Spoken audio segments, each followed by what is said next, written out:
What's going on, guys? Big Rob here from Sin City Crypto. I wanted to give you my thoughts and a little bit of an update on what's going on with SEC suing everybody that's an exchange. We just had a lawsuit filed this morning against Coinbase. We knew it was coming. There has been a Wells notice. Coinbase has been very vocal that they were going to be fighting against the SEC if they go to court. But it's official now. They're going through the litigation process. SEC has said that they are suing them for trading securities in the form of tokens. They've listed about 12 tokens in total. Some of them are household names. They're all household names, like Cardano, Axie Infinity, Decentraland, Polygon, then just to name a few. But they're also suing them for the staking as well. Ethereum staking they were offering. Not surprised there, actually. You know, they had asked for permission for staking, and they had been told adamantly no, and that they were going to be sued if they did. And so not surprised to see if that's the charges. This is a little different than the Binance lawsuit. The Binance one, they are getting sued also for trading securities, which they listed a handful of tokens there as well. However, the big difference between Binance and with Coinbase is that Binance, they are suing them over the BNB token, saying that they had an illegal ICO, wasn't registered with the Securities and Exchange Commission. And so that BNB token, they said that's a no-no. And so that's kind of the big difference between the two. Obviously, Binance is an international company.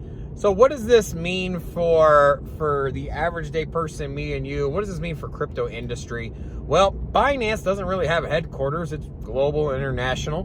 Coinbase is a US-based company. So if there were unfavorable outcomes in this court case on both the Coinbase and Binance, they have wildly different consequences, right?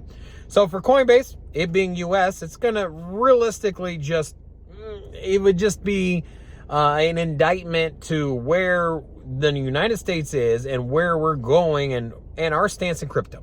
And so I am 100% supporting both the exchanges, Binance and Coinbase. However, if Coinbase doesn't win this lawsuit, or they were to settle and just plead malpractice or guilty to the charges, it would set our space back. And so for that, I rally the viewer here, and I suggest that you become vocal in the crypto industry. You stand up and find out what bills are being proposed, what politicians are supporting them, and if they are not supporting them, let's beat the drum and get the word out there that we need some clarity from Congress, because the SEC's way of enforcement through just intimidation, having no clarity, and just giving these vague explanations of how to register, come in and register. Well, it's not that easy.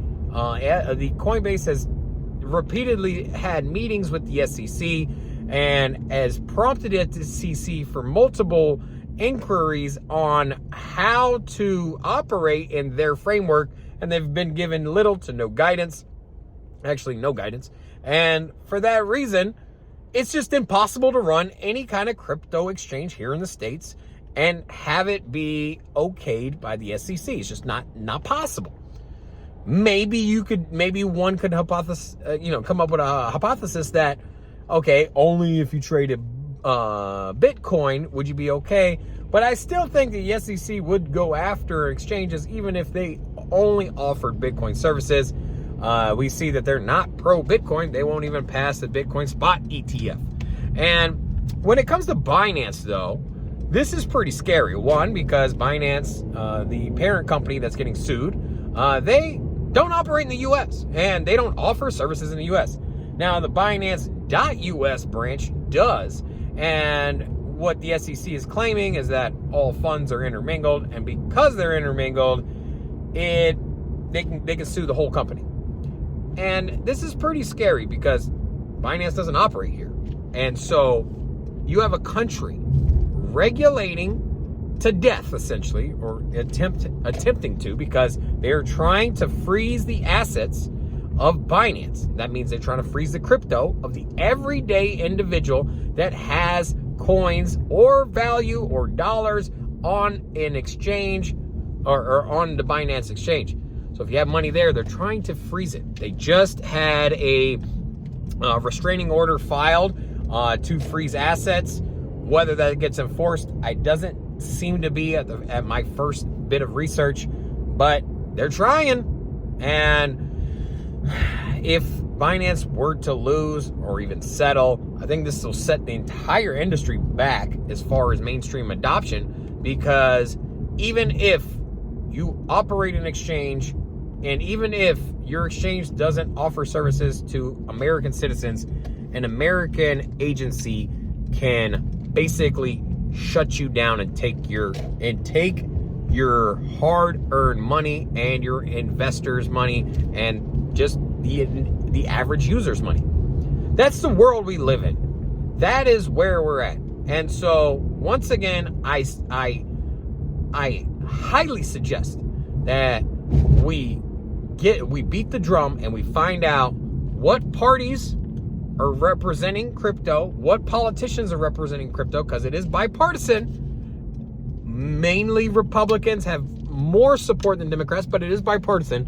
And let's identify the people supporting clarity, and let's get behind them. That's basically my message. Uncertain times. I think crypto will be fine. I will say this: as uncertain as it is, adoption might be slowing, but it hasn't stopped. It hasn't reversed. More people are getting onboarded. Bitcoin is still mining blocks. The hash rate still continues, and the Bitcoin network keeps growing. And it might be a little scary, but you know what? We've been in this situation before. This isn't the first time. We've had all kinds of question marks on the future of crypto. And so nothing new. If you're here now, you're early. If you hang through all of this, you'll be rewarded on the back end. This is Big Rob signing out. Make sure you come check out our live show Monday through Friday at 2 p.m. Eastern, 11 a.m. Vegas time. Peace.